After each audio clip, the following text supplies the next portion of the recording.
할렐루야. 예수 그리스도 이름으로 하나님 말씀 함께 나누는 시간 갖도록 하겠습니다.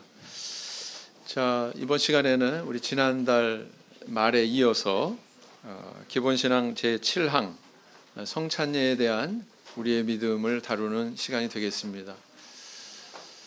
먼저 우리 기본신앙 제7항 다 같이 소리내서 읽어보실까요? 시작. 성찬례는 주의 죽으심을 기념하며 주의 살과 피에 동참하여 주와 연합하고 영생을 받으며 마지막 날에 부활하는 성례임을 믿는다. 이 성례는 필요할 때마다 거행하며 반드시 한 개의 누룩 없는 떡과 포도즙으로 거행한다. 우리가 하나님께서 우리에게 베풀어 주신 구원을 이해할 때에 반드시 기억하고 있어야 되는 방향성이 있습니다. 방향성이라 함은 아래에서 위로가 아니라 위에서 아래로라는 것입니다.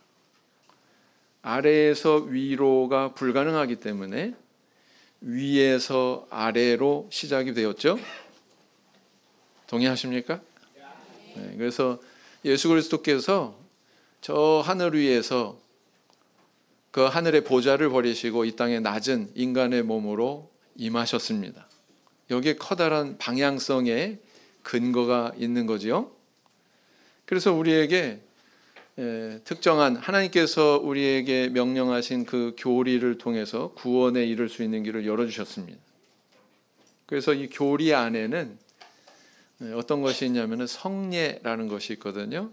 교리의 요소 안에는 성례라고 하는 요소가 있습니다. 그래서 이 성례를 통해서 하나님과 내가 하나가 되는, 하나님께서 우리에게 베풀어 주신 그 은혜에 가까이 다가가는, 저 하늘에 이르는 그런 과정이 여기에 감추어져 있습니다. 하나의 오묘고 또 하나의 신비다, 이렇게 볼 수가 있죠. 그래서 우리 참회수 교회가 이해하고 있는 하늘로부터 기원한, 사람이 만든 것이 아니라 하나님으로부터 기원한 그런 세 가지 성례를 저희들이 소유하고 있습니다. 첫째는 세례고요. 그 다음에 성찬례가 있고요. 또 세종례가 있지요. 자, 이번 시간에는 이 성찬례라고 하는 이 성례에 대해서 함께 나누어 보고자 합니다. 자, 이 성찬례는 천주교, 그 다음에 일반 개신교, 프로테스탄트라고 그러죠. 그리고 또 우리 교회, 참회수 교회에서 모두 수용하는 공통의 성례다, 이렇게 볼 수가 있습니다. 그러나 사실은 그 효과에 대해서는 전혀 다르죠.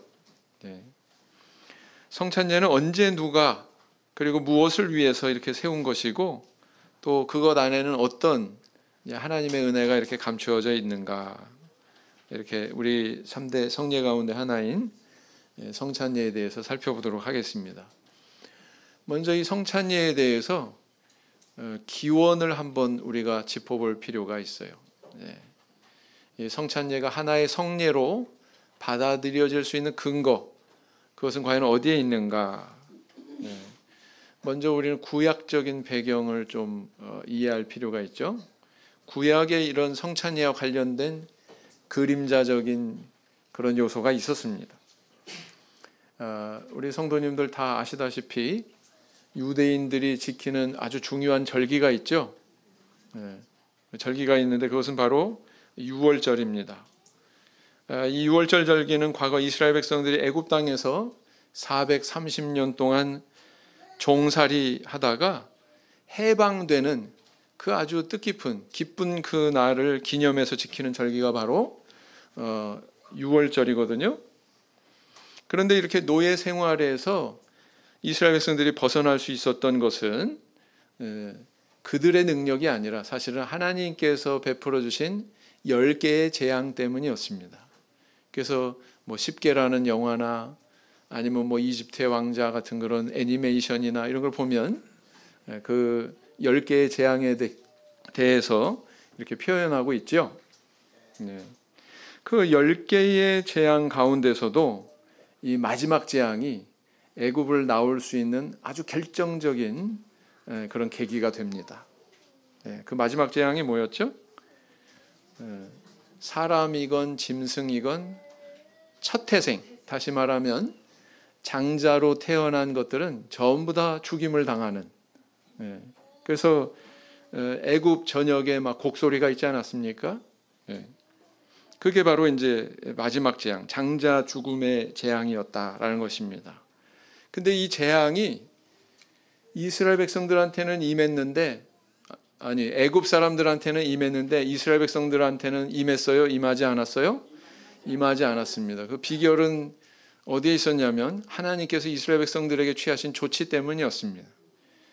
그 조치의 내용은 무엇이었나요? 하나님께서 명령하십니다. 너희들이 어린 양을 잡아서 그 어린 양의 피를 받아가지고 우슬초에 적셔서 문 설주와 인방에 발라라. 좌우 설주와 인방은 저 위에 부분을 얘기하는 거죠.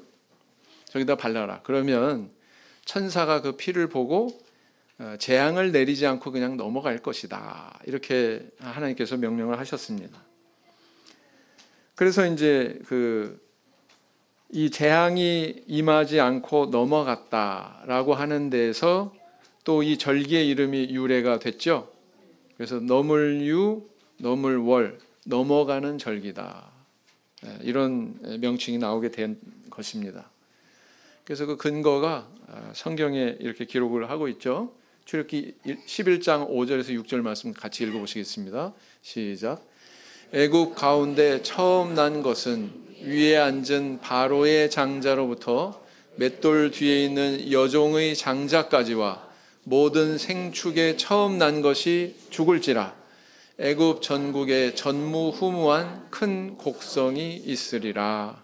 이렇게 말씀하셨어요. 그리고 실제로 그렇게 됐습니다. 자, 출애굽기 12장 13절 또 읽어보시겠습니다. 내가 애굽 땅을 칠 때에 그 피가 너희의 거하는 집에 있어서 너희를 위하여 표적이 될지라. 내가 피를 볼 때에 너희를 넘어가리니 재앙이 너희에게 내려 멸하지 아니하리라. 여기 이 구절 중에서 제가 빨간색으로 이렇게 칠해놨죠. 피를 볼 때 재앙이 너희를 넘어가리니 그랬어요. 너희를 넘어가리니. 그래서 넘어가는 절기 페사흐, 히브리어 페사흐, 영어로는 패스오버. 패스오버라는 뜻이 넘어간다는 뜻이죠. 우리 말로는 유월절, 이 명칭이 여기서 나오게 됐다라는 것입니다. 이 유월절 절기에 우리 하나님께서는 이스라엘 백성들에게 기념하기 위해서 특별한 음식을 먹도록 그렇게 지시하셨습니다. 오늘날에도 그래서 이스라엘 백성들이 이렇게 먹고 있어요. 그 음식은 뭐냐면 양고기와 무교병과 쓴나물입니다. 이 세 가지를 말씀하셨는데 여기 보니까 어때요? 접시에 보니까 여러 가지가 더 추가되어 있죠. 이건 이제 후대에 계속 시간이 지나면서 후대에 오면서 이스라엘 백성들이 자기들 임의로 여기다 추가한 거예요. 그러나 우리 하나님께서는 세 가지만 명령하셨습니다. 뭐라고요? 양고기와 무교병과 쓴나물. 여기 보니까 뭐 볶은 곡식도 있고 가운데 소금물도 있고 삶은 달걀도 있고 뭐 날치알 같이 새빨간 것도 있네요. 그죠? 아무튼 뭐 시간이 지나면서 추가된 것이다라는 것입니다. 그래서 오늘날에도 이렇게 유월절을 지켜요. 접시가 예쁘죠? 저 접시는 유월절에만 사용하는 특별한 접시입니다. 유월절에만 사용하는. 그래서 우리 뭐 구절판 뭐 이런 거 있는 것처럼 칸이 이렇게 7개로 나뉘어져 있어요. 7절판이다 일종의 말하자면. 저기에다가 이제 저렇게 기념하는 그런 음식물들을 진열을 해놓죠. 먹지는 않더라도 그냥 상징적으로 저렇게 세팅을 해놓는다. 그러면서 이제 유월절을 지킵니다. 무교병은 어떻게 생겼냐? 요즘에는 참크래커 아닙니다. 유대인들이 먹는 무교병이 요즘에는 저렇게 마치 그 크래커 같이 맛자라고 이렇게 부르는데 저런 것들을 먹으면서 기념을 합니다. 그래서 출애굽기 12장 7절에서 8절을 보시면 구체적으로 이렇게 명령하신 내용을 기록을 하고 있죠. 읽어보시겠습니다. 시작. 그 피로 양을 먹을 집 문 좌우 설주와 인방에 바르고 그 밤에 그 고기를 불에 구워 무교병과 쓴 나물과 아울러 먹되 이렇게 말씀하시고 있다라는 것입니다. 그래서 이렇게 시작된 6월절 이 절기는 이스라엘 후손 대대로 지금 지켜지고 있어요. 지금도 오늘날에도 유대인들입니다. 머리에 뭐 쓰고 있어요? 키파라고 하는 빵모자 쓰고 있죠. 저 종교인들입니다. 종교인들. 저 가정에서 저렇게 6월절을 기념해서 지키고 있는 모습이거든요. 그래서 오늘날에도 이렇게 지키고 있다라는 것입니다. 자, 우리가 성경을 해석할 때 구약은 그림자, 신약은 실체라고 하는 대비의 틀로 우리가 성경을 해석할 수가 있죠. 이것은 김세한 목자 개인의 의견이 아니고 히브리서 기자가 분명히 그런 해석의 틀을 우리한테 던져주고 있기 때문에 성경적인 것입니다. 이런 해석은 정당한 것입니다.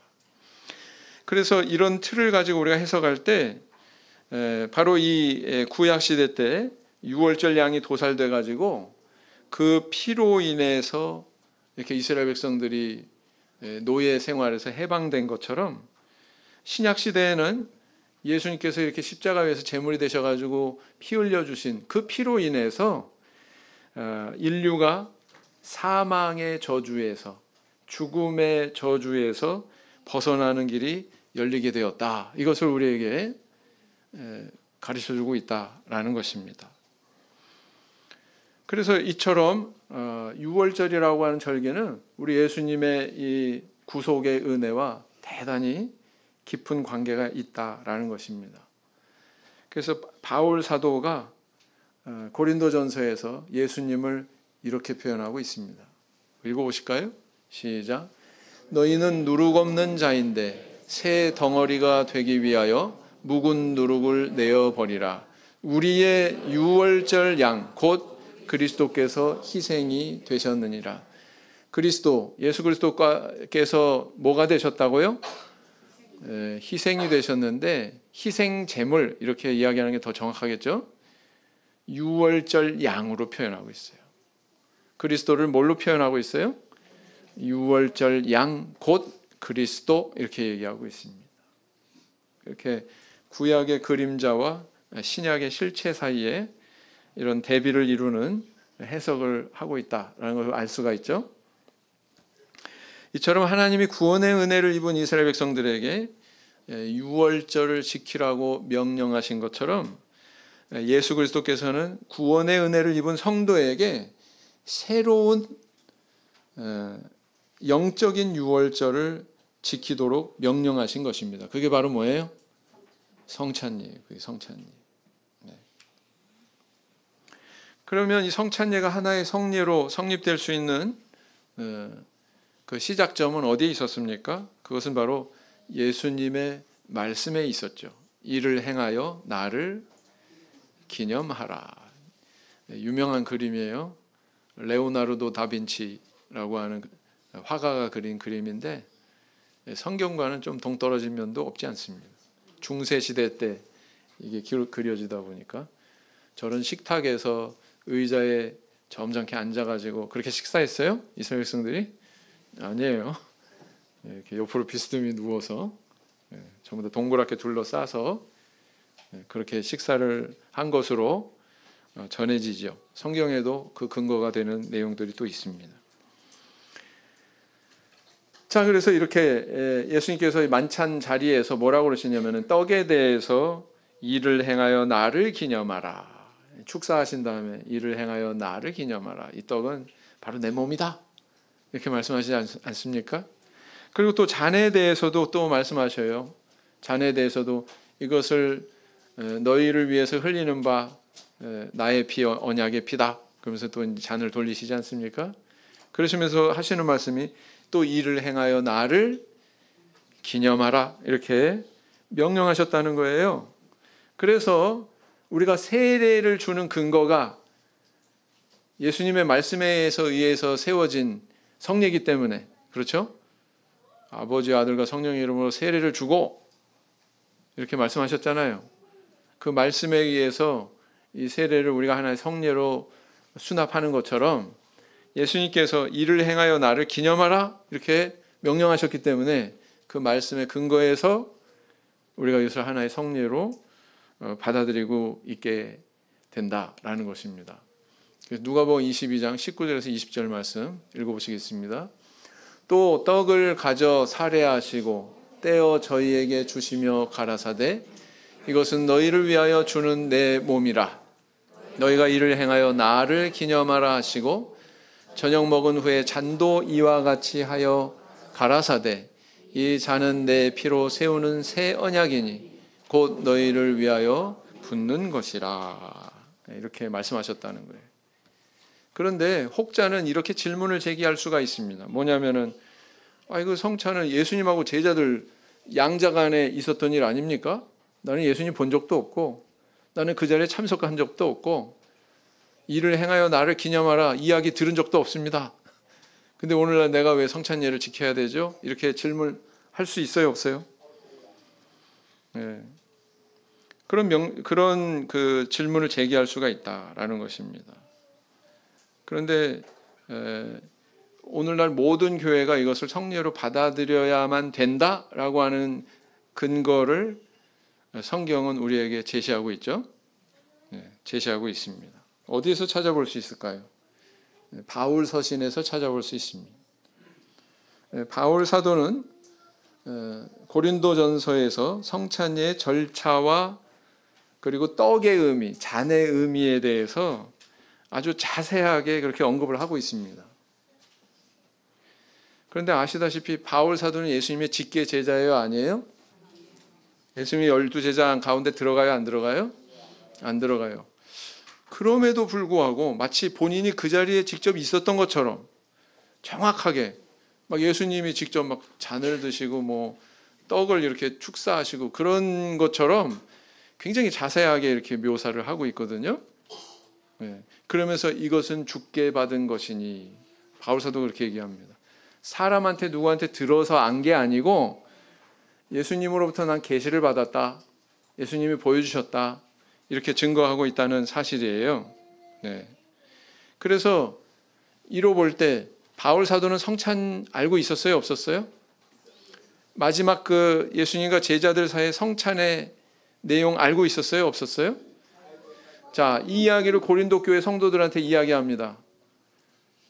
그것은 고린도 교회도 이미 예수님의 이 마지막 십자가 지시기 전에 제자들과 사이에서의 이 성찬에 대해서 고린도 교회 성도들도 알고 있었어요? 없었어요?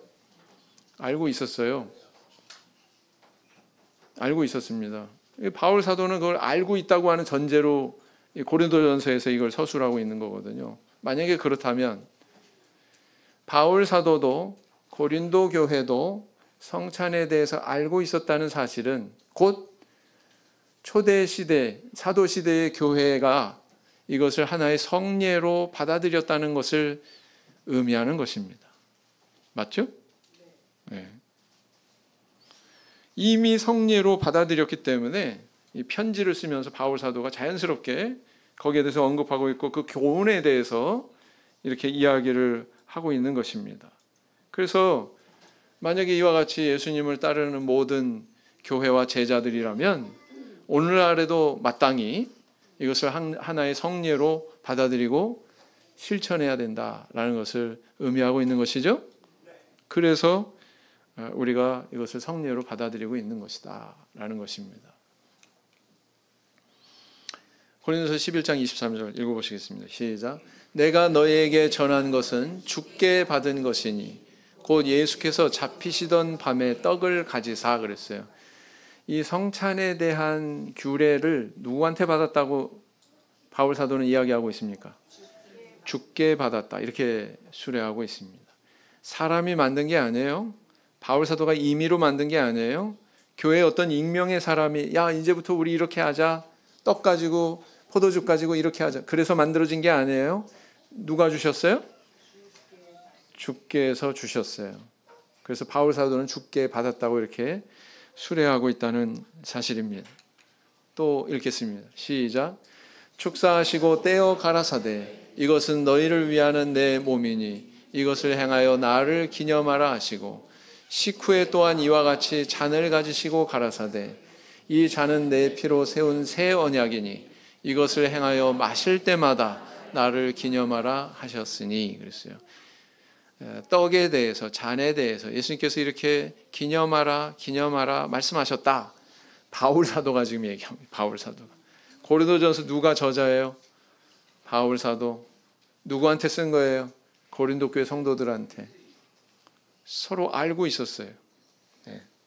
그래서 이런 근거로 인해서 성찬례는 바로 예수 그리스도께서 설립하신 성례다라는 것을 인정할 수가 있습니다. 자, 그 다음에 그렇다면 이 성찬례는 어디서 받아야 되나?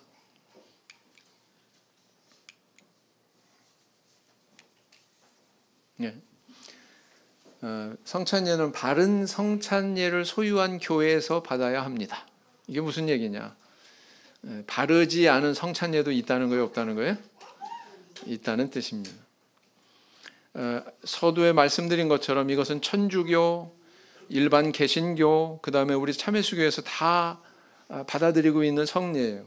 그러나 겉으로 드러나는 것은 유사하지만 사실 이면에 살펴보면 전혀 다르다.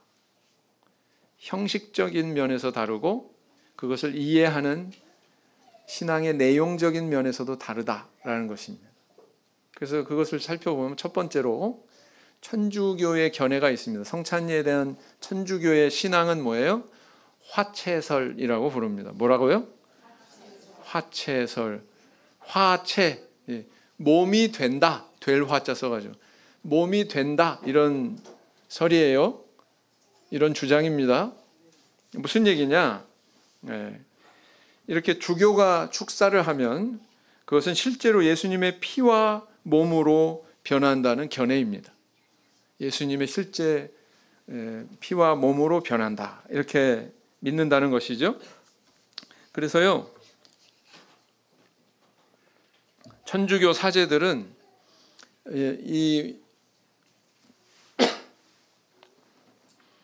그 사람들은 이걸 또 성체라고 해요. 성체. 이걸 뭐라고 그래요?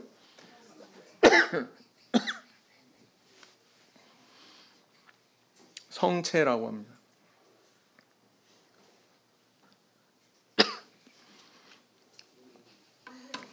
이 사람들은 여기 참여하기 전에 1시간 동안 물과 약 외에 어떤 음식도 먹어서는 안 된다. 이렇게 얘기합니다.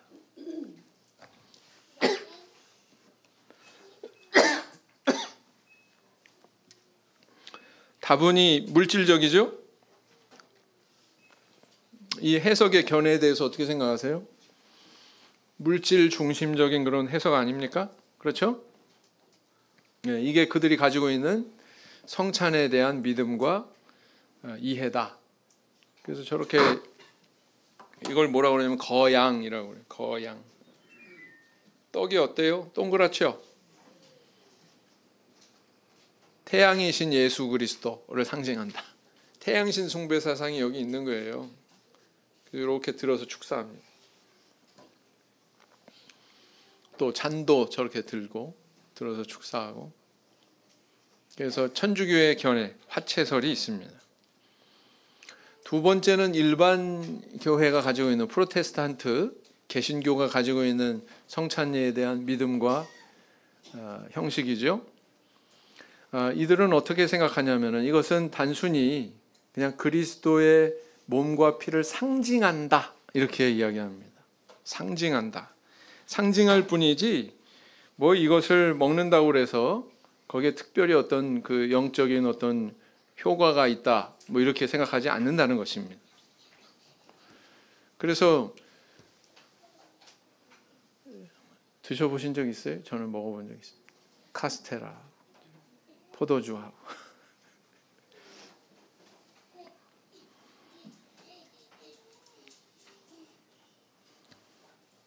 이거 하나의 상징에 불과하다고 여기기 때문에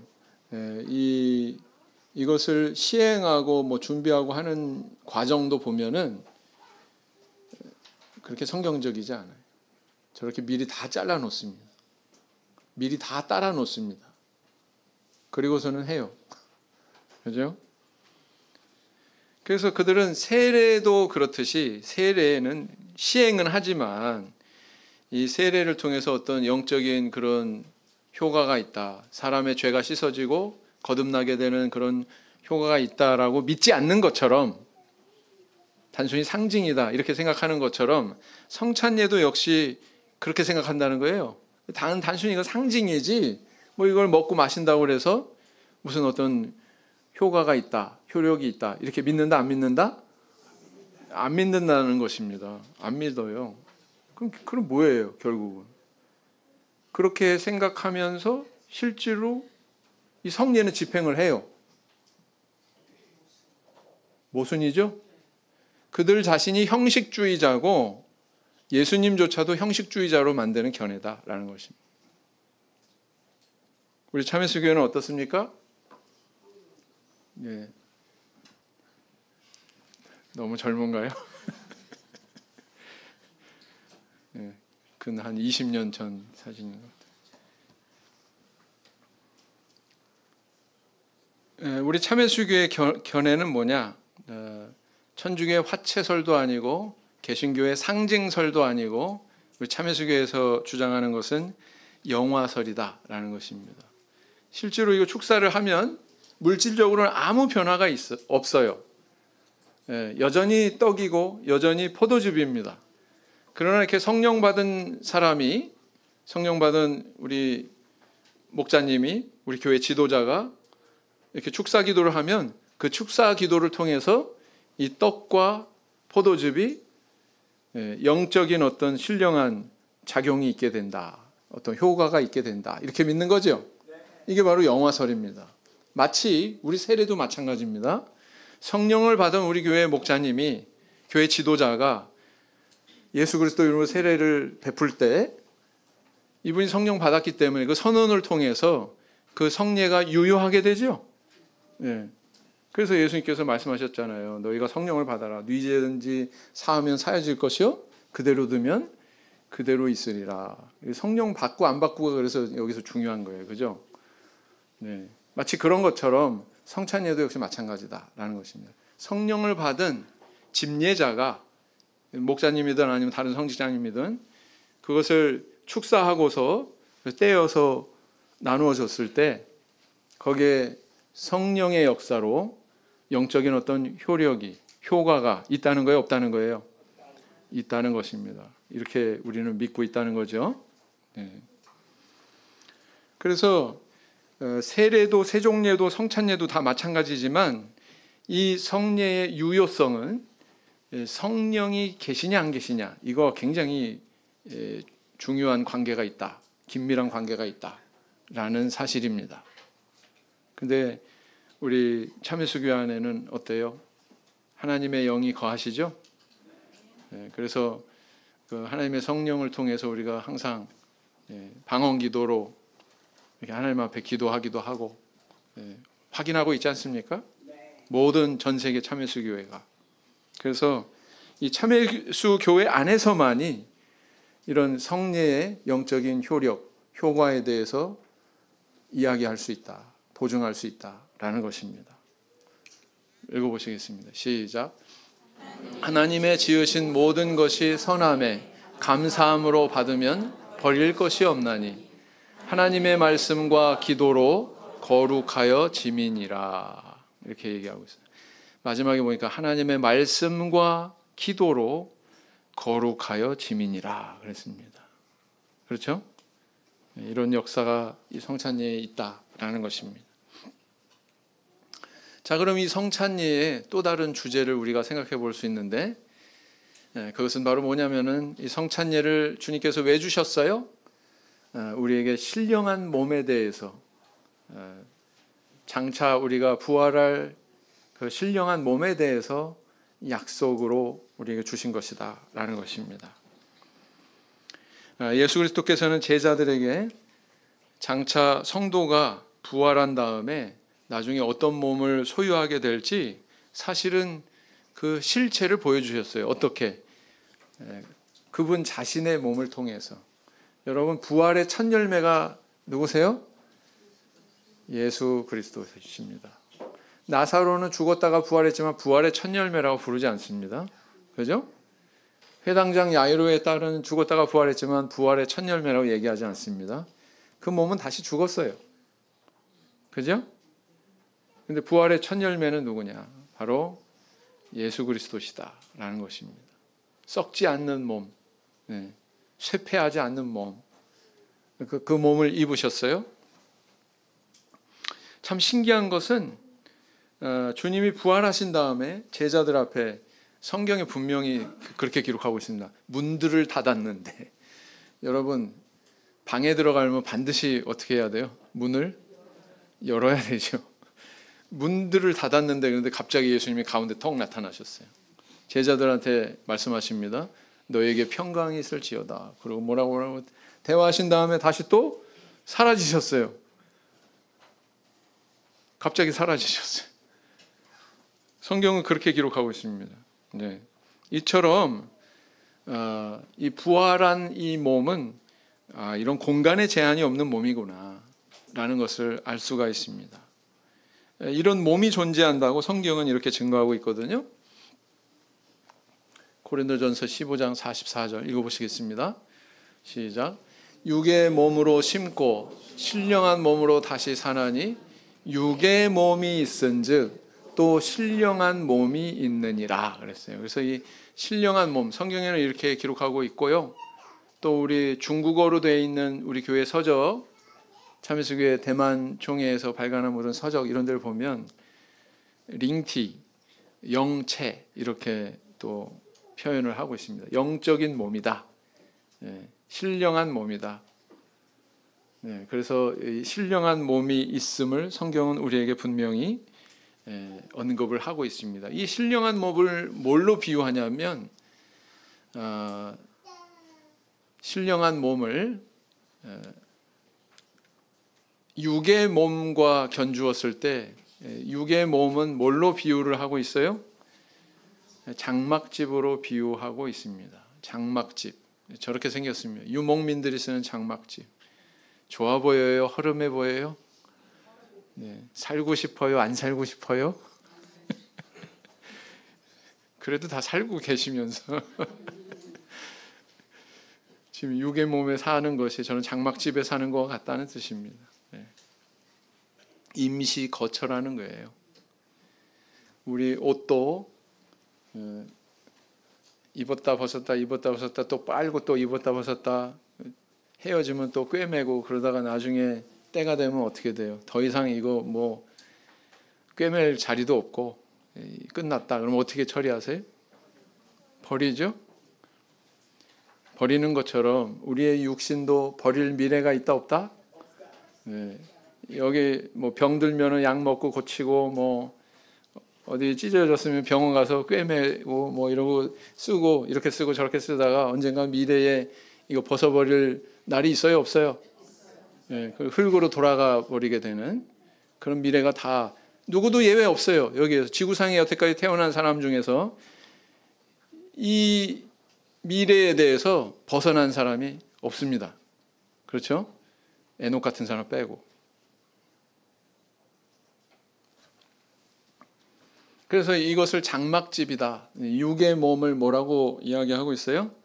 장막집이다. 이렇게 이야기하고 있다는 것입니다. 고린도후서 5장 1절 읽어보시겠습니다. 시작. 만일 땅에 있는 우리의 장막집이 무너지면 하나님께서 지으신 집 곧 손으로 지은 것이 아니요 하늘에 있는 영원한 집이 우리에게 있는 줄 아나니 그랬어요.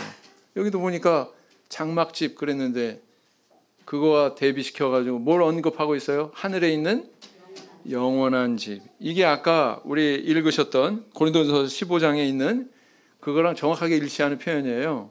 거기는 뭐라고 표현했습니까? 육의 몸, 신령한 몸. 근데 고린도후서 5장 1절에서는 뭐라고 그랬어요? 장막집, 그 다음 영원한 집. 이렇게 대비시키고 있다는 사실입니다. 참 신비하죠? 하늘에 있는 영원한 집이 바로 우리가 입게 되는 신령한 몸이다 라는 것입니다. 우리 성도님들 이것에 대한 소망이 있습니까? 아유 뭐 병들고 아프고 다리 아팠다, 팔 아팠다, 어깨 아팠다, 머리 아팠다, 아픈 데도 참 많죠. 근데 어차피 그렇게 쓰다가 벗어버릴 거다. 그러면은 영원한 썩지 않는 예수님께서 우리에게 보여주신 샘플로 보여주신 거죠. 보여주신 그런 영원한 집이 우리에게 약속되어 있다는 것입니다. 그 약속을 위해서 어떤 성례를 우리한테 주신 거예요. 성찬례라고 하는 이 성례를 주셨다라는 것입니다. 그래서 성찬례 참여하실 때 반드시 이런 믿음 가지고 하셔야 돼요. 이런 믿음을 품고 이 성찬례에 참여하실 수 있어야 됩니다. 자, 이거는 이제 우리 성도님들 개인 각각 한 분 한 분에 대한 약속이 그러하다는 것이고, 또 이런 개인적 차원에서의 성찬례의 의미뿐만 아니라 공동체적인 차원에서의 성찬례의 의미가 또 따로 있습니다. 공동체적인 의미에서의 성찬례의 의미는 뭘까요?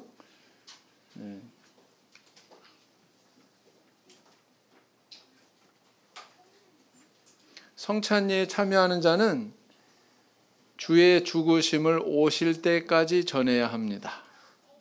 어떻게 해요? 하나가 돼서, 하나의 공동체가 돼서 이 일을 해야 된다라는 것입니다. 고린도서 11장 26절 읽어보시겠습니다. 시작.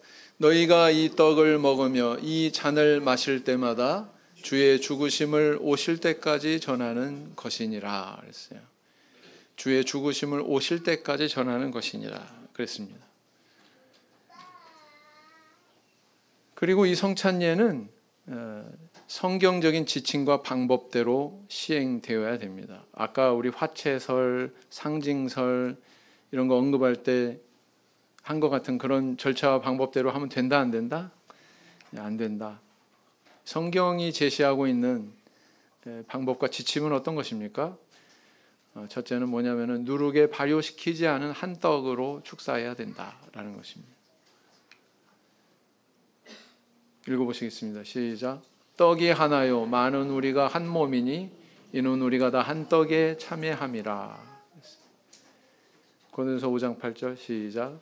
이러므로 우리가 명절을 지키되 묵은 누룩도 말고 괴악하고 악독한 누룩도 말고 오직 순전함과 진실함에 누룩 없는 떡으로 하자 그랬어요. 누룩이 들어가지 않습니다. 떡도 그렇고 포도즙도 역시 마찬가지다. 오직 흠없고 점없는 어린 양 같은 그리스도의 보배로운 피로 한 것이니라. 흠없고 점없는, 거꾸로 얘기하면은 아무런 죄가 없는. 누룩은 뭘 상징한다고 했어요? 죄악을 상징한다.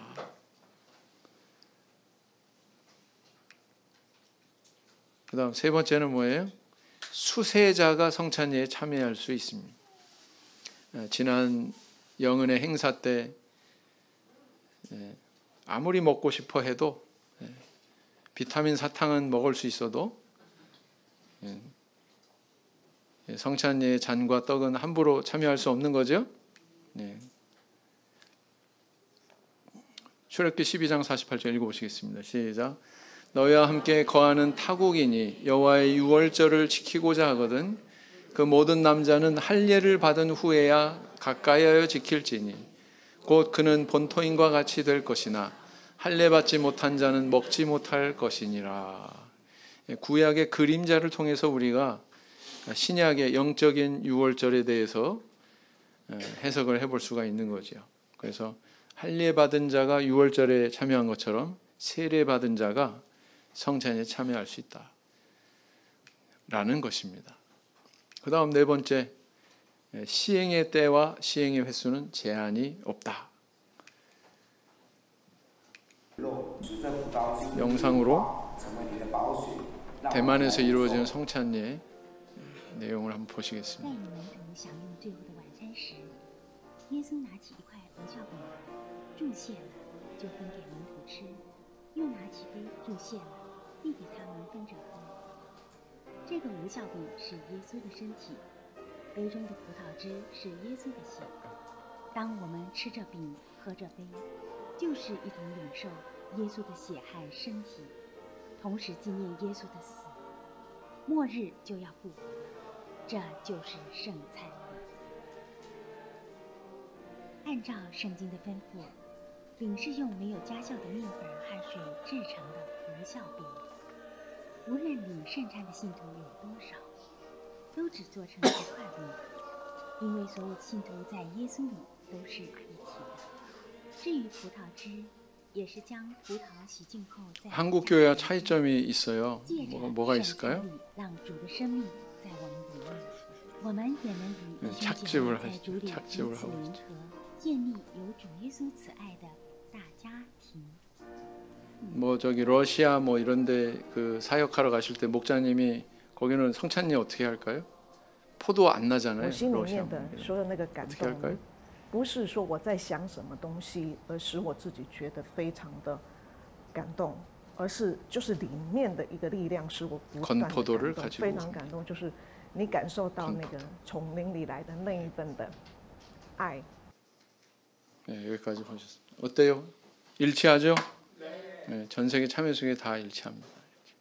자, 오늘 이렇게 성찬리에 대한 우리의 믿음에 대해서 살펴봤습니다. 묵상기도 하시겠습니다.